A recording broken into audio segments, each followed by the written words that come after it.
Good evening, everyone, and a very warm welcome to today's webinar on innovative teaching learning practices. Before we begin, just a few quick instructions to ensure a smooth experience for all. If you have any questions or thoughts, please feel free to type them in the chat box at any point during the session. Do stay with us till the end. We have an engaging session planned along with time for Q&A and interaction. With that, let me extend a heartfelt welcome to each and every one of you. It is truly a pleasure to have such a wonderful group of participants with us today. I'm especially honored to welcome our guest speaker, Dr. Neeta Bali. Dr. Neeta Bali is a highly experienced and accomplished education professional offering over 35 years of dedicated service in teaching, administration, and leadership. Her remarkable career has been marked by a strong track record of achieving academic excellence, nurturing educational leaders, and driving enhancement of educational programs. Her areas of expertise include curriculum development, instructional coaching, and staff training, all of which reflect her deep commitment to fostering excellence in education. Dr. Bali is also a recipient of several prestigious awards and recognitions, acknowledging her vast contribution to the field. Her leadership and vision have inspired countless students, teachers, and colleagues, earning her a reputation as a trailblazer in education. What sets Dr. Bali apart in a unique blend of strategic thinking, pedagogical expertise, and interpersonal skills, qualities that have enabled her to consistently deliver results and lead innovation in diverse educational settings. Her passion for education and her commitment to positively impacting the lives of both students and professionals have made her a respected and sought after leader in the education community. We truly have privileged to have her with us today for this important conversation of innovative teaching learning practices. With that, I now invite Neeta ma'am to take over the session. Over to you, Neeta ma'am. Thank you so much, and good evening, everyone. Pleasure to have so many people joining this interactive webinar. I'm calling it interactive because please do remember this is not going to be a monologue at all. This is going to be a dialogue, and I'm very hopeful that each of you will participate with full gusto, with full enthusiasm. I know that all of you are fantastic practicing teachers. You're not really here to learn. I think you're here to share, and you're here to definitely to enrich one another, uh, sharing the experiences that you have gathered over a period of time, over the years that you have been active classroom teachers. Because at the end of the day, I think it is essentially the active classroom teachers who really can do justice to anything that we wish to share with related to pedagogy. So thank you so much. Appreciate your presence here and glad to be part of this interactive webinar.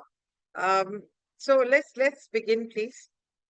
We are talking today about innovative teaching learning. So when we talk about innovative teaching learning practices, we go to the next one, please.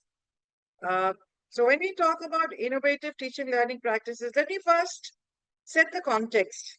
When I say innovative teaching learning practices, why innovative teaching learning practices? We all know that when you're in a classroom, I think the center of the classroom, center stage is the student.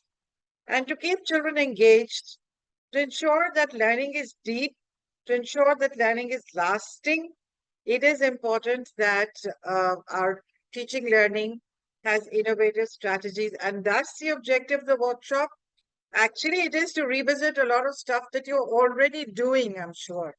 It's not anything new that I want to share with you. It's probably we are going to revisit the entire gamut of practices together. So innovative strategies and teaching methods, where I'm going to discuss some innovative teaching techniques, use of creative arts, use of interactive group discussions, and so on and so forth. So can we go to the next one, please? Let's talk about some of the things that comprise innovation. First thing first, I think I have a set of ideas here about why innovation in teaching. We've just spoken about why innovation in teaching. We all know that if you're not innovative in a classroom, you're going to become obsolete. You're going to become redundant. So you really need to reinvent, you need to revisit your teaching methodology. You need to ensure that there's some newness in your teaching. So why innovation? We all know, of course, I have a few things here, but then I'd like to understand from you. Do you really feel strongly that we need to have interactions like this? Uh, we all know that in today's day and age, rote learning is becoming completely outdated. As educators, teachers, parents, we need to go beyond, and learners, we need to go beyond grades. We need to not merely teach content, we need to teach skills. And skills, 21st century skills. Actually, whenever I talk about skills and we talk about 21st century skills, I usually say the skills that we refer to as 21st century skills are essentially perennial skills. They're not new skills. These are skills that have stood people in good stead over the years, over centuries. So, what are these 21st century skills? Uh, Apart from content, which is a means to an end, we need to teach children the art of creative thinking. We need to teach children the art of collaborating with each other. We need to teach children the art of effective communication. We need to teach children the art of critical thinking. That is, looking at something critically, examining the pros and cons, evaluating it, reflecting, and then coming to conclusions. If we don't teach our children these things, I don't think we're doing justice to our work. ADP 2020 definitely talks about a shift from rote learning. And schools that continue to follow rote learning, however fabulous their results may be, at the end of the day, they're not equipping the children with the skills that children need to learn. Do remember, marks are not a benchmark, not the only benchmark for effective teaching learning. Competency-based teaching learning, learning competencies, as I said, critical thinking, creativity, communication, experiential learning, holistic learning, and student engagement.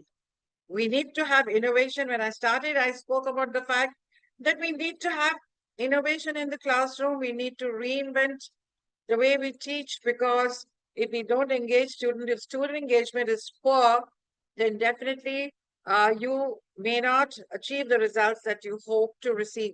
But I'd like to understand from you, do you also believe? And I'd like you to put your comments in the chat box, but very quickly, before we go to the next thing, I'd like some of you to express, do you really feel that we need to reinvent ourselves, and why so? Why is it that we need to reinvent ourselves?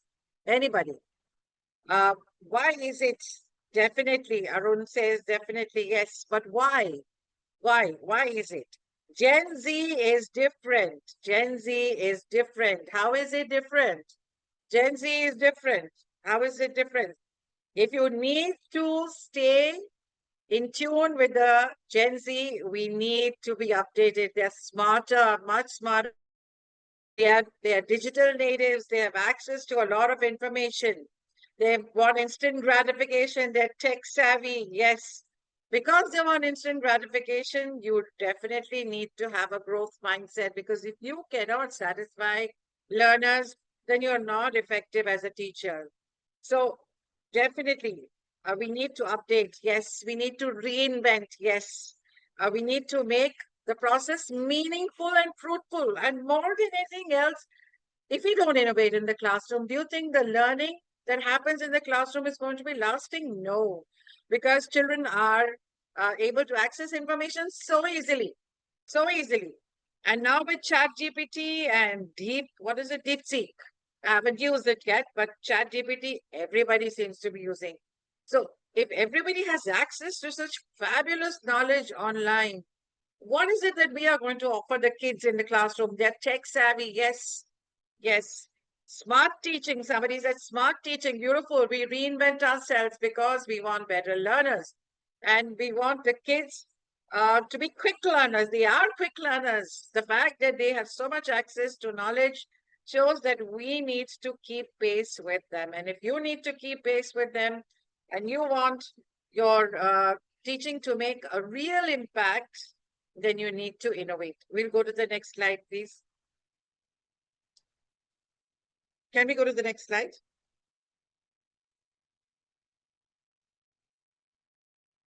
So what are innovative teaching practices? We need to transform our classroom because what a beautiful, profound statement. Innovation is the currency of 21st century education. It is the currency of 21st century education. Today, the teaching has to go beyond textbooks. You can't simply use textbooks because you need to foster critical thinking, you need to foster creativity, collaboration, curiosity. You need to move away from rote learning. We just spoke about competency-based education, and we need to focus on 21st century skills. That is probably the most important. That should be the aim. And for that, you need to innovate in a classroom. Your classrooms cannot be ordinary. Can we go to the next slide, please? So we are going to talk about some of the teaching practices which are innovative. Probably you've been using them. One of which is a very, very popular one, a flipped classroom.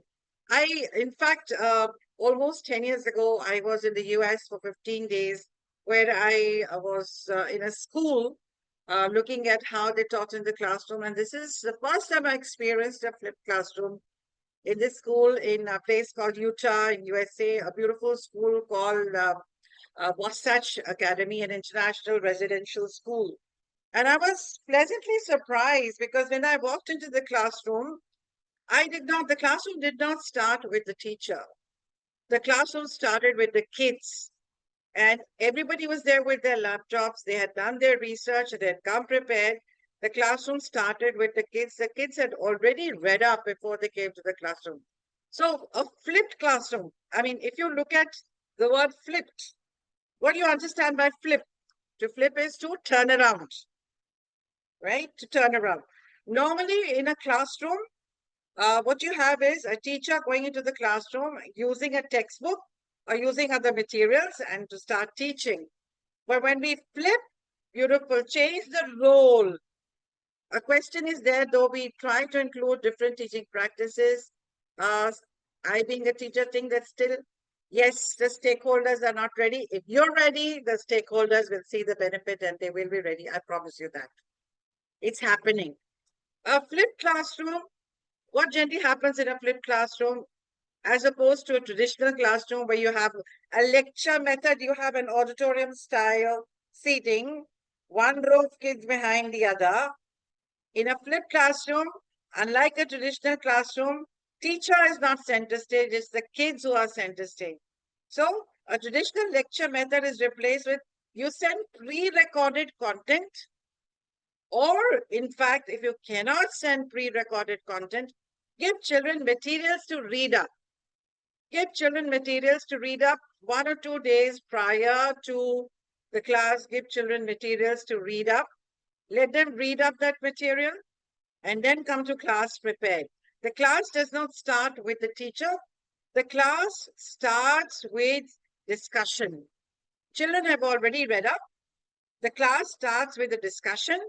The class starts with activities and class starts with an interaction. A lot of kids, the advantage is now how to use a flipped classroom. Use short video lessons or slides. Send children a PowerPoint or give them a video or give them reading materials. Give them materials that they read up before they come to the class. Begin your class with a quick recap quiz or start with a discussion. Use class time do not use the class time for reading from a book. Please stop reading from a book. Stop using a didactic style of teaching learning where the teacher opens the book and starts to read. For heaven's sake, please stop doing that. Giving children questions, giving them the answers, they mug up the answers, everybody gets a 95 or a 98.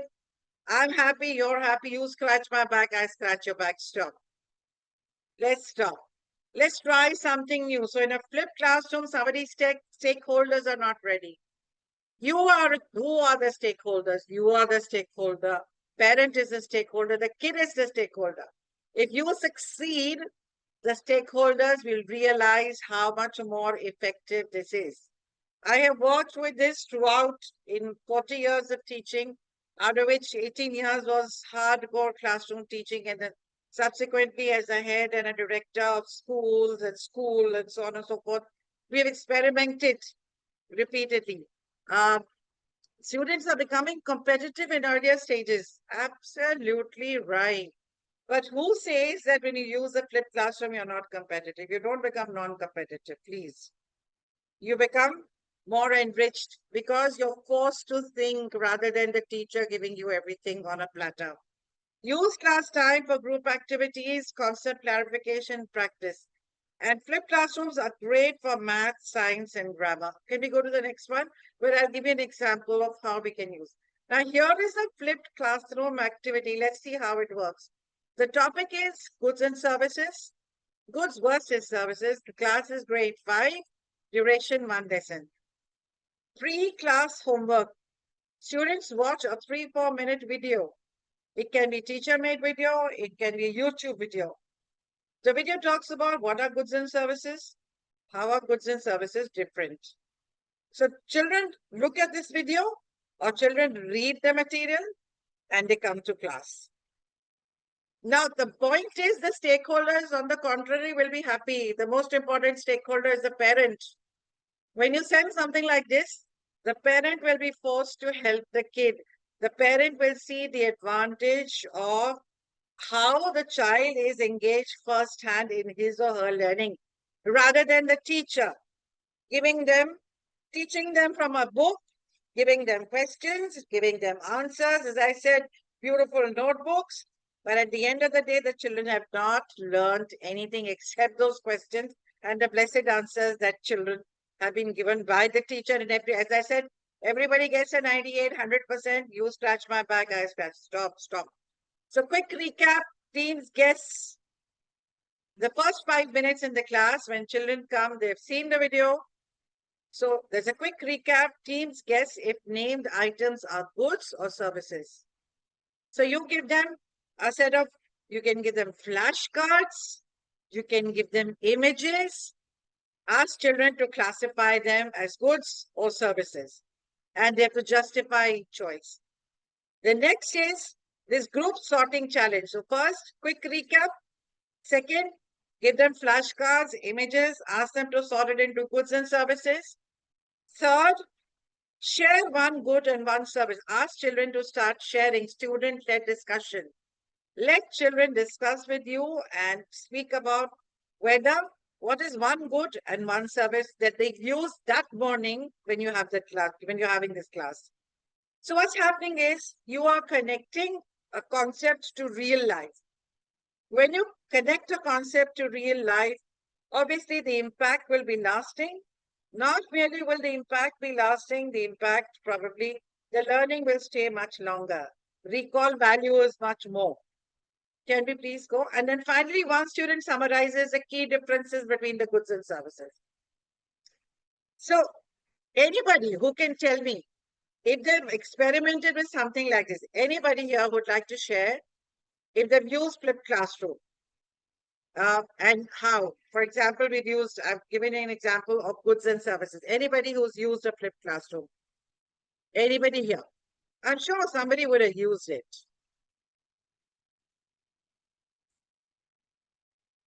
Okay, okay. So think about you haven't used. Does this mix? Here is Priyanka Dang who says, yes, I told the students to use conjunctions. Okay. Anybody? Sana Patan says, yes, I do. Chahat says, I've used. Somebody says, I've used role plays. Yes. Somebody says, I've used it for grammar. So, Madhu, if you've used it for grammar, you said to read rules rather than explaining those blessed rules in the classroom. In any case, I hope somebody's saying they've used PPTs. Somebody said parents complain. Parents complained about having to work with the kids. Ideally, they should be thanking you. At least the children will seek out some help. Okay. I've used it for grammar. Somebody's used it for uh, grammar again. Videos in literature. Great. Okay. All right. So great. Debate. Sure. Okay. So try using flipped classroom. That is, don't start. In fact, that's a nice one. Somebody says, giving children a movie, giving children research. Yes. Videos, storytelling. Yes. So give children a small movie to look at, and then go to that movie. Probably if you're teaching a lesson, somebody's used it for Shakespeare's plays. Beautiful. All right, great. We'll go to the next one, please. The next slide. Storytelling, we all know, is a fantastic way of teaching children. The advantages of storytelling, we all know that we connect deeply with stories. Everybody loves a story. Old and young, I think all age groups, everybody loves a story. So storytelling, because humans connect deeply with stories, stories stir emotions, they aid memory, and anything that's taught through stories is very easy. Great. Somebody says I'm using hand puppets, flashcards, images. Great. So storytelling develops listening, imagination, and empathy. Now, how do we use stories? You know, when I think of radium, the first name that pops up in my mind is Marie Curie, because somebody had told me a story. The science teacher had told me a story of Madame Marie Curie and how she discovered radium and then its state. I may not have been interested in science, but I was very interested in the story. So when you convert scientific discoveries into stories of the scientists, I think it just stays with kids. You frame historical events like a movie plot. In fact, as a teacher of English and a teacher of literature, I must share that um,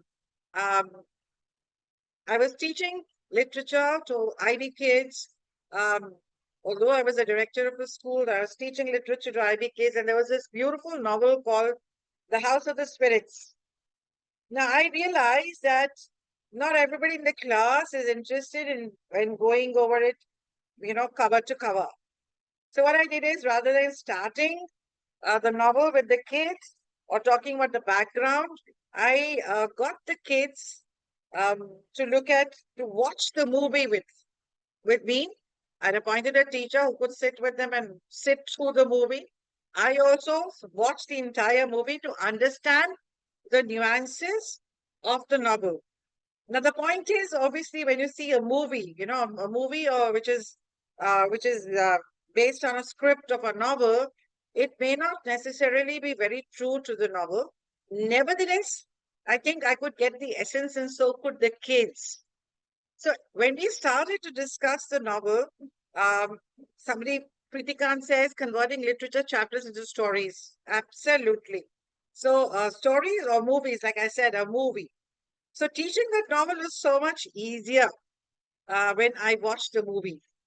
Oh, this is an interesting. Creating stories using illustrations made on blanket bags. Wow. Excellent. Wow, what a use of blanket bags. Excellent, excellent. Voice modulation. But definitely make sure a story sounds like a story with the voice modulation. And role play, absolutely. So framing historical events, for example, if you were teaching about the mutiny, the Indian mutiny, 1947, rather than telling them about the causes, the impact, I think it would be so interesting if you were to recreate a part of mutiny by allocating roles through role play. Absolutely, Amita, right. Through role play. And you weave a story or you weave a small play and then get kids to look at it and then discuss mutiny. So using story maps, comic strips, or story dice. I hope you know what a story dice is. Anybody here will tell me what a story dice is. Have you ever used a story dice? It's very interesting, particularly for the younger kids. Anybody? So story dice is, a dice with pictures. It doesn't have numbers. It has pictures. So When you use a story dice, whatever picture you see, you weave a story around it. Yes. Could be a comic strip. Yeah, okay. Roll a dice and say a story. Absolutely. Um, so frame historical events like a movie plot. Use story maps. Story maps is, this is Priyanka Rohtagi says, I did a task in my class that's creating a story like everyone will speak one line. Fabulous. You speak one line, then somebody else add another line and add another line. However, improbable, unrealistic it may be, a story is a story. So I think that's beautiful. Using story maps, comic strips, and story dice, asking students to retell a topic as a story in groups. NEP 2020 says encourage contextual and meaningful learning. Do not uh, read a story, let us say, read a text. If you were to, for example, in teaching of history or science, if you were to use stories, I think it will go down very well with the children. Can we go to the next slide, please? So create a story map. A story map is title, who are the main characters, setting, where does the story take place, what is the problem, what are the events, what are the different events, and what is the resolution, how does the story end. Can we go to the next one, please? Now, that's an interesting one.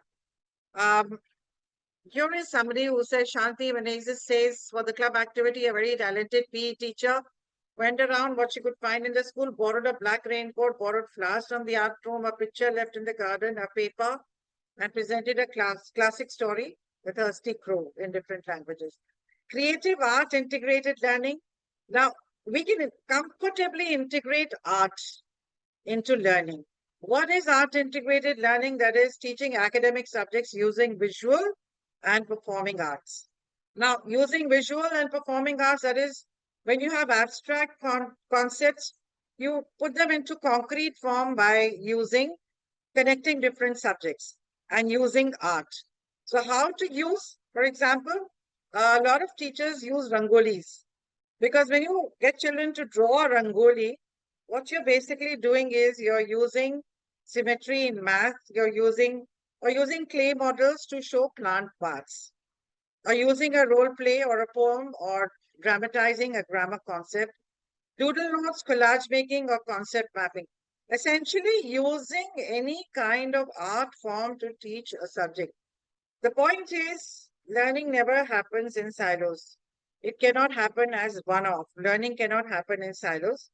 Definitely, learning has to be connected. So, if you use songs, if you use art, definitely you can connect it to different subjects uh, as suggested here, using Rangoli for teaching symmetry or using geometrical shapes in a Rangoli, using clay models to show plant parts, using role play or dramatizing a grammar concept, using collage making.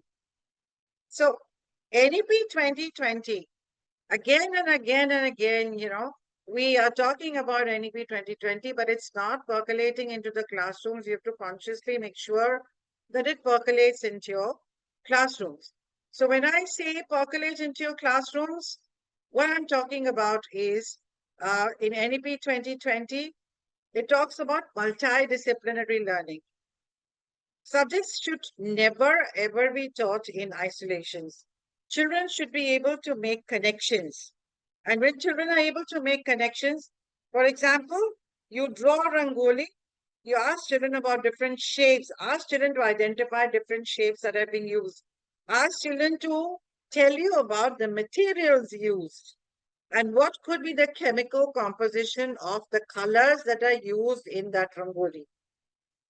Uh, so try and link up subjects because education is a holistic process. Somebody here says we're doing mind map. Beautiful. And let me tell you, Rizwana, mind maps, incidentally, you don't have to draw mind maps. I hope you're using AI to draw your mind maps. Rizwana is very simple and it gets done in a jiffy. So please use AI. I'm going to talk about using AI to create mind maps just a little ahead. I'm so glad there's so many teachers across India have joined us here because you will bring such a wealth of experience that you're sharing with one another. And I'm glad to be part of this conversation because I think all of us must freely share knowledge with one another. As educators, we belong to one large community, so I'm glad.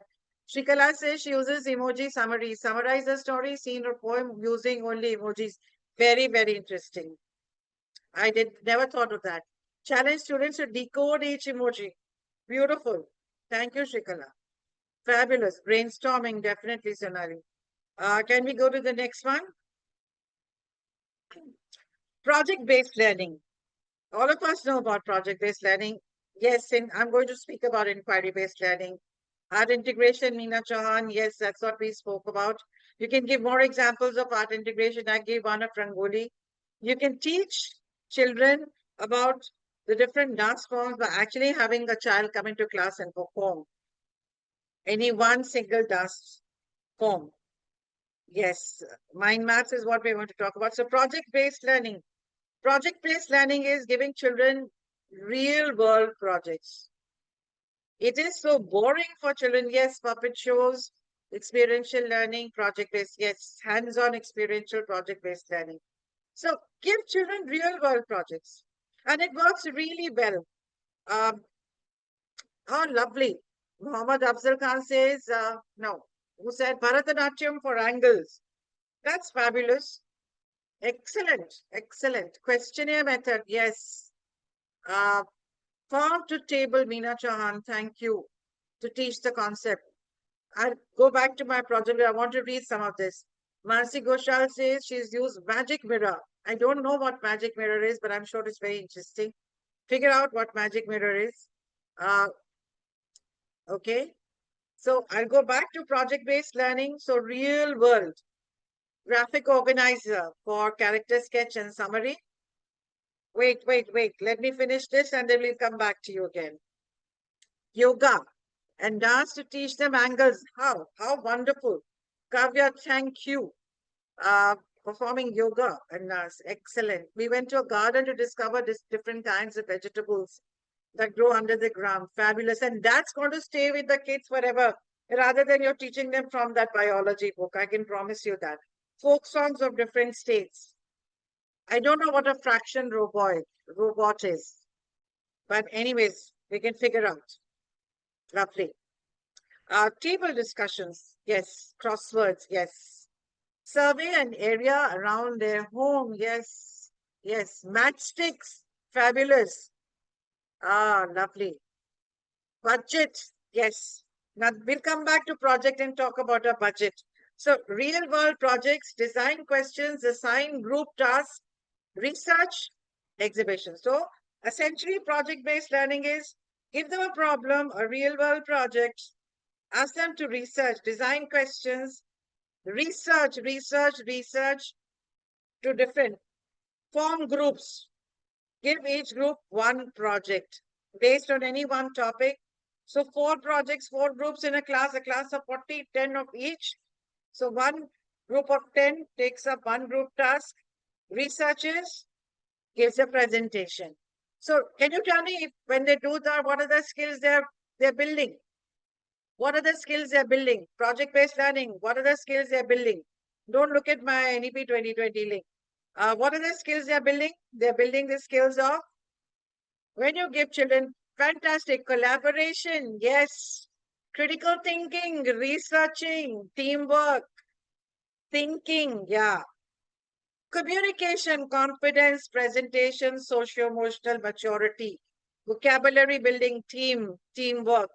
Fabulous. So we've learned all these 21st century skills and the fun that children have had when doing this and the fun that you've had watching this. You know what?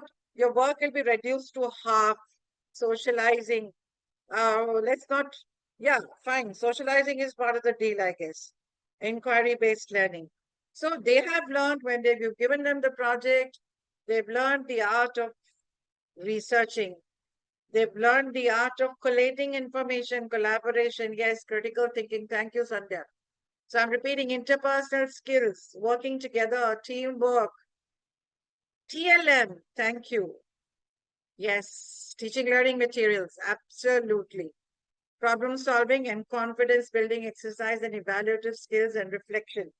So they built all of these 21st century skills. Now, here is a question. The questions have to be, how can we reduce plastic in our school? Relatable. Personalize. Please personalize the project. Please personalize the project. Do not tell them, how can not using plastic help the world? Forget the world. You talk about your school. Talk about your home. So real-time learning happens when you force children to talk about a project which is related to their environment. How can we reduce plastic in our school? Assign group tasks with timelines, allow research, analysis, creation of models, posters, and videos. Absolutely. Can we go to the next one, please? Now here is a project on environmental awareness project. So EVS project can be used for any class. Steps. So how do we, this is an eco bag campaign, we call it. First step, research and inquiry, EVS. What are the harmful effects? Now, transdisciplinary learning, transdisciplinary. Okay, when I say transdisciplinary learning, it cuts across different disciplines or different subjects. Research and inquiry related to EVS. What are the harmful effects of plastics? What materials are eco-friendly? Design, art. Students decorate their bags with slogans and drawings. Art, math, measure the bag dimensions. Calculate capacity or cost per bag. So math, you have covered three subjects, EVS, art, and math.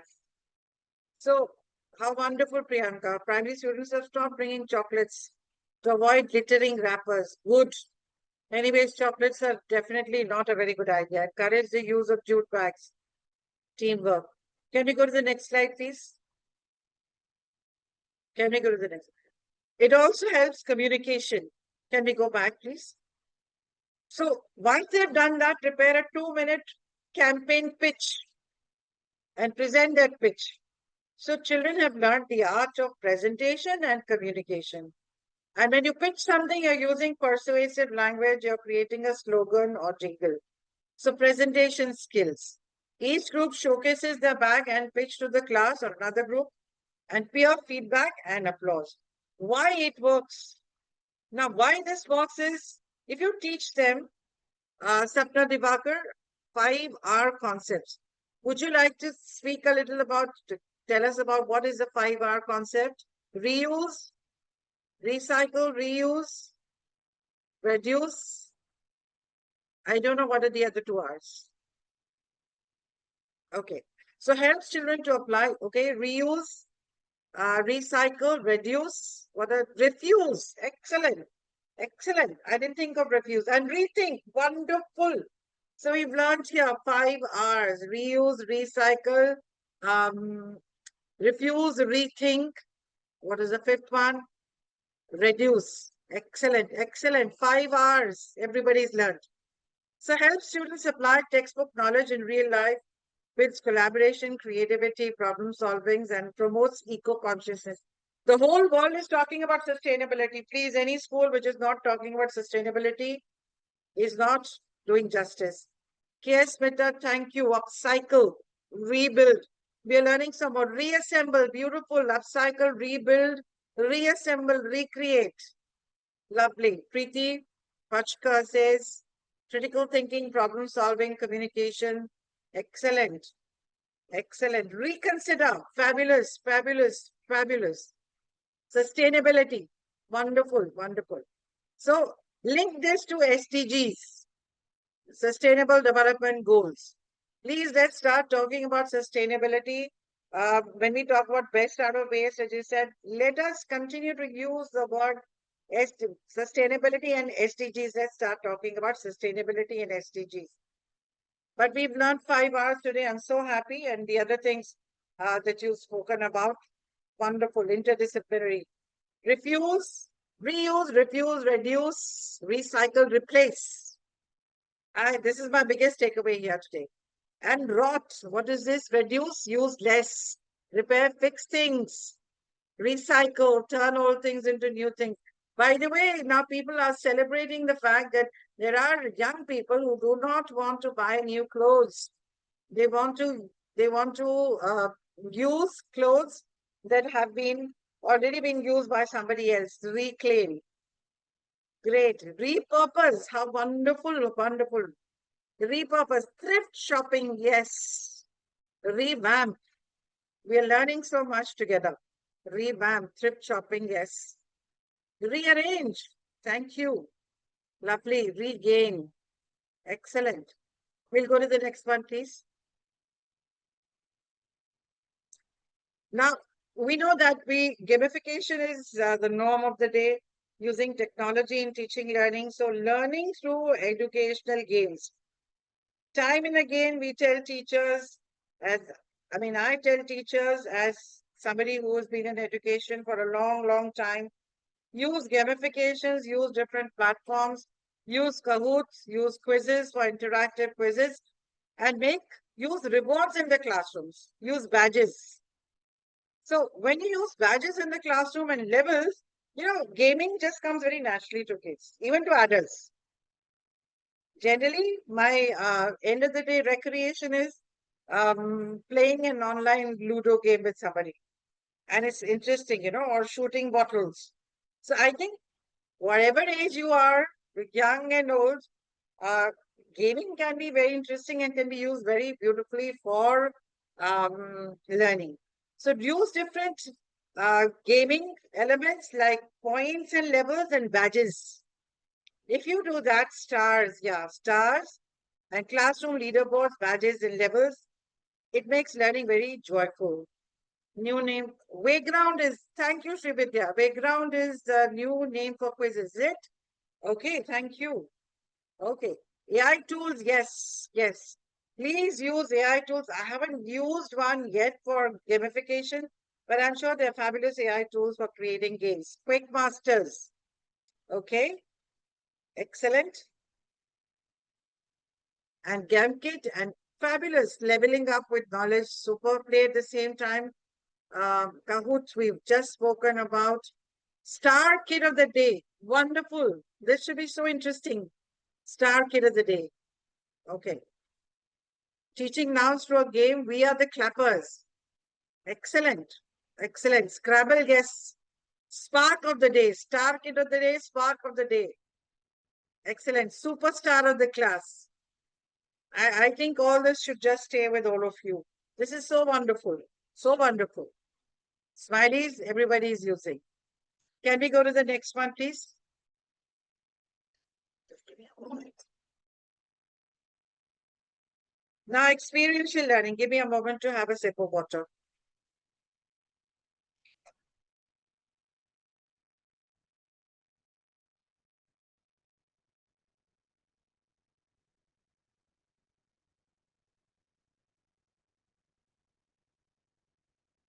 So, experiential learning.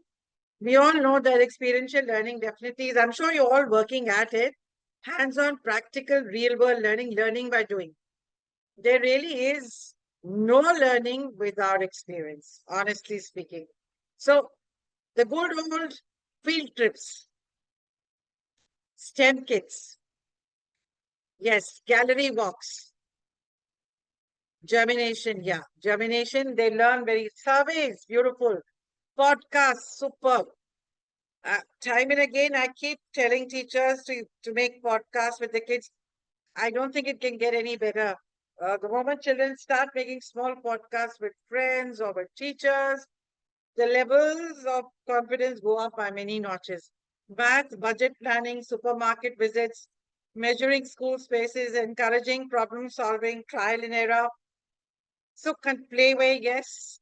So, please give children experiences rather than teaching them from a book. Uh, Also, I think sometimes it's good for children to go out and research. That's the way they get the best field trips. We've spoken about farm visits. We've spoken, yes, farm visits. We are just going to talk about mock parliament. Can we go to the next slide, please? So here is your mock parliament, an example of grade 4 to 7.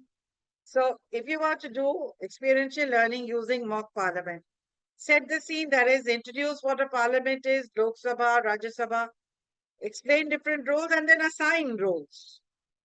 So distribute roles and give a relatable issue. For example, ban plastic in school, conduct a session. So speaker calls order, PM presents the proposal, debate 1 minute per speaker, then a vote on the motion, and then reflection. When you turn this into, when you talk about parliament and the proceedings of a parliament and turn it into a mock parliament session, the learning is so great, and that's how MUNs work. Every school is now doing, yes, every school is doing MUN. I think the greatest takeaway from MUN is the high that it gives the kids, when they act as diplomats from different countries. I've personally experienced as a parent, this was, I think, almost 15 years ago, 18 years ago, when my own child was participated in an MUN, where she was representing Pakistan for a good, I think, almost a week. She actually spoke Urdu. She tried to pick up some words from Urdu because she felt she was trying to live the role, so to say. So great. Experiential learning is something that stays with children. And really, experiences, good or bitter, are there to stay with people. So turn code 30 seconds for the topic, 30 against the topic, debates, elections, mock elections. Can we go to the next one, please? Tech integrated learning. That I'm just telling you that these are some of the things that you can use. AR applications, Google Expeditions are fabulous, fabulous. Please check out Google Expeditions. This is an AR application. Then using Canva, I'm sure every teacher is using Canva. Padlet is another beautiful, uh, beautiful tool where children and teachers can put their reflections. Mind mapping, MindMeister is very good. There's another very good one that you can use, AYOA. AYOA, it's a paid AI tool for mind mapping, AYOA, but it makes your life so simple. AYOA, I'm repeating. So youth parliament, group discussions, auto draw tools, yes, Canva, mind mapping. I have not used Coggle Sri Lalita, but I'm sure it's very good. But I still insist use AYOA. It's a paid tool, but fabulous, fabulous, fabulous. And of course, for MindMeister. Can we go to the next one?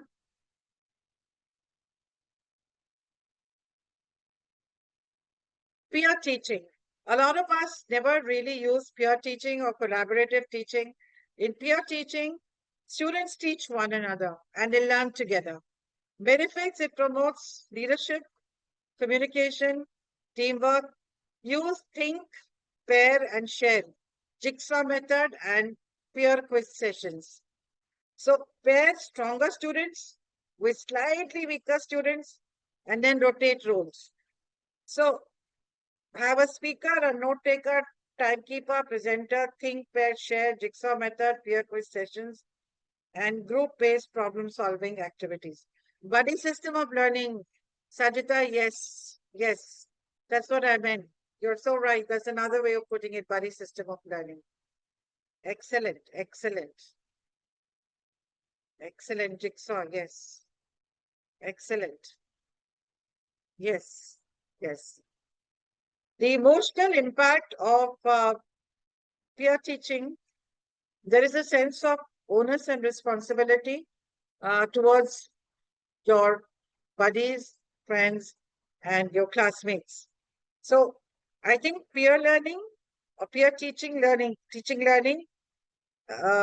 nurtures empathy.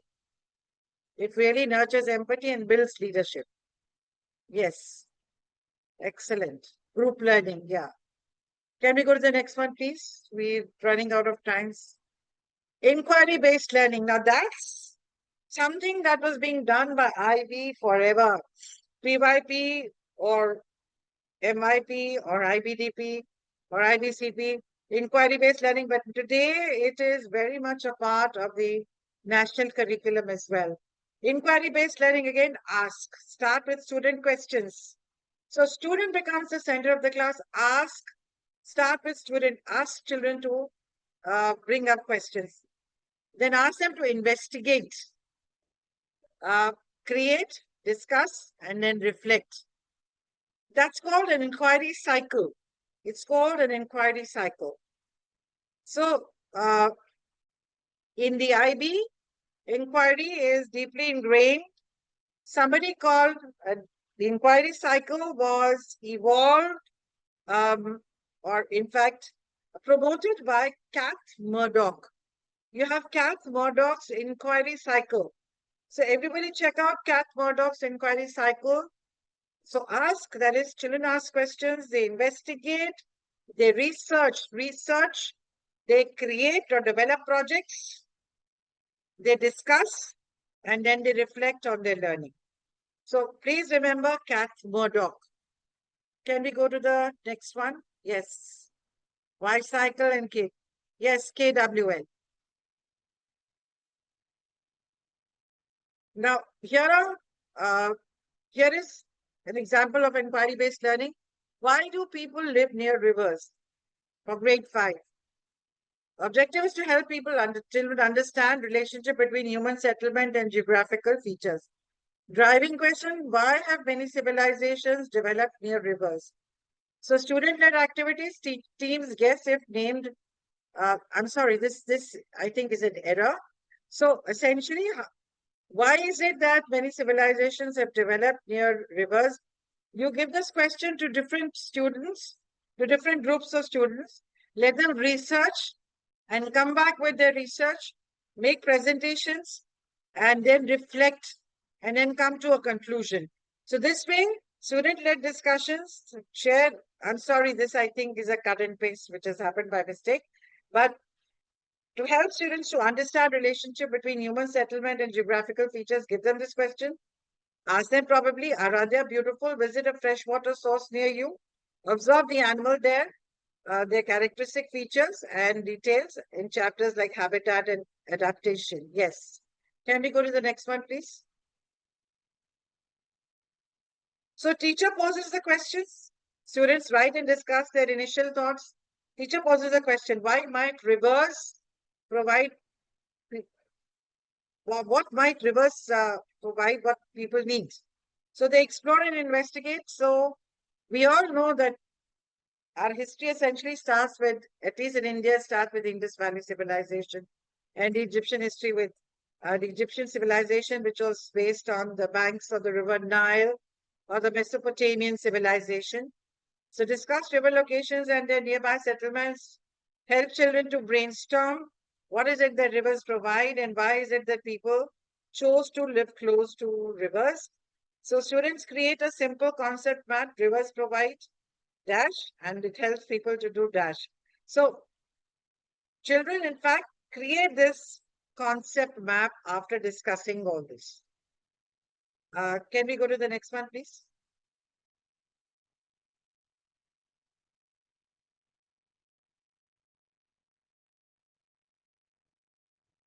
The conclusion, if you do not innovate, innovation is not about making very big changes, but innovation is definitely about making sure that there's some newness in your class. So it doesn't really necessarily have to be something really big. You could adopt any one of these, or even something else. But the learning has to be impactful.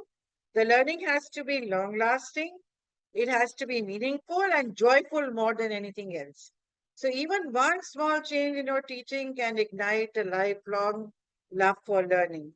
Pick any method, plan a simple implementation on an upcoming topic, reflect and share the outcomes with your peers or during your meetings with your reviewers or with your bosses.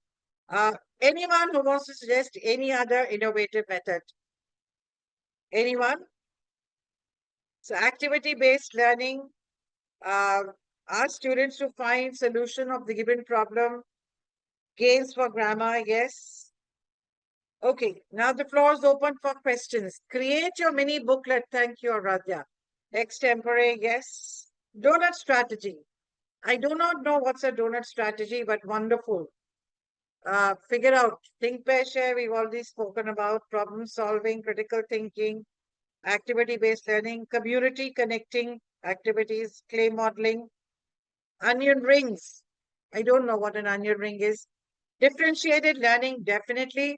Differentiation should become a part of your teaching learning anyways. Yes. Any questions? I think the floor is now open to questions. We are precisely 4 minutes before this webinar ends. Can we take questions? Yes, ma'am. So there are a few questions in the Q&A section. So Unnati Sharma asks how to increase attention span in foundational classes. To increase attention span in foundational classes, first thing first, it may not be related so much to innovative teaching, but I think you need to have children become centered.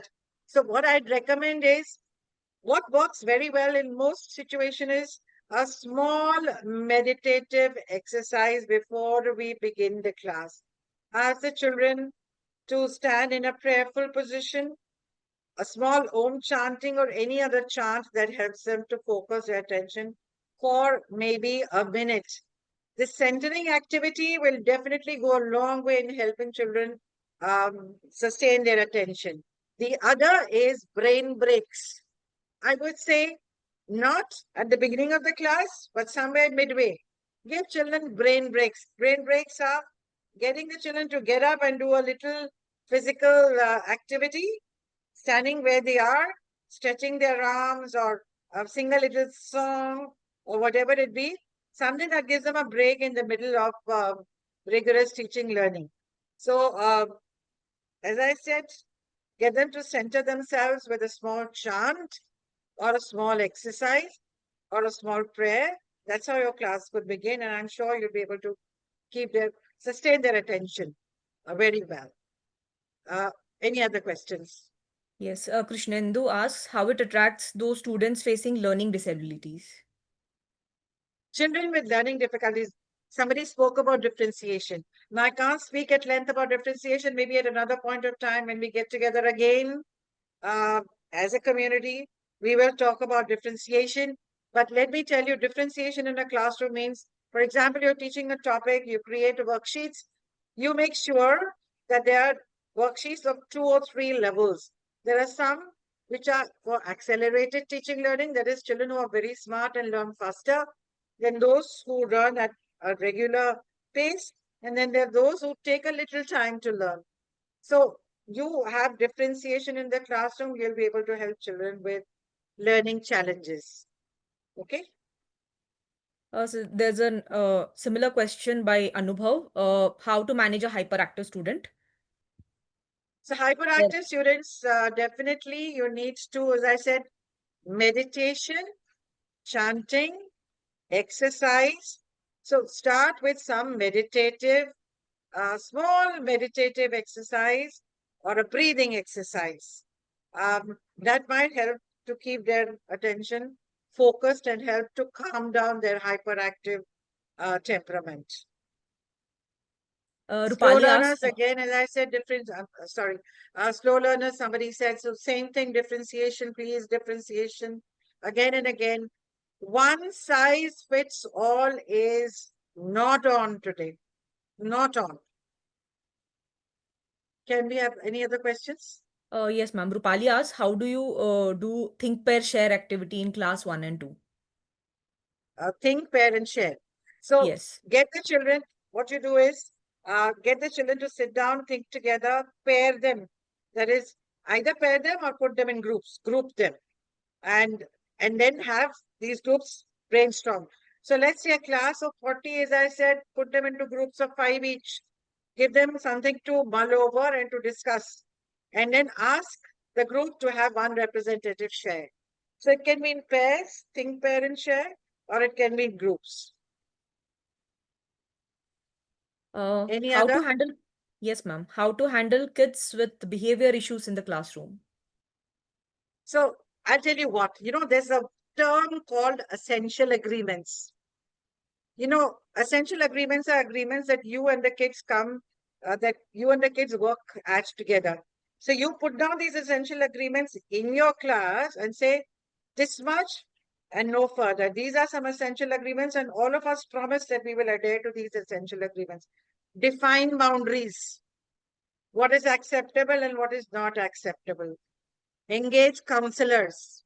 Engage counselor. If you have a behavioral issue, for heaven's sake, there's something called a referral form that every counselor should come and give every teacher and say, do you have a kid who's got a behavioral issue?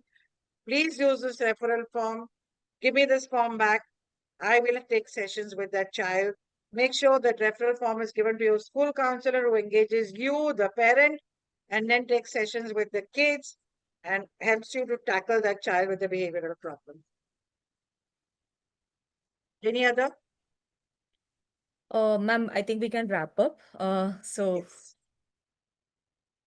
Yes, we're thank you. requesting the They've been a participants to. wonderful audience.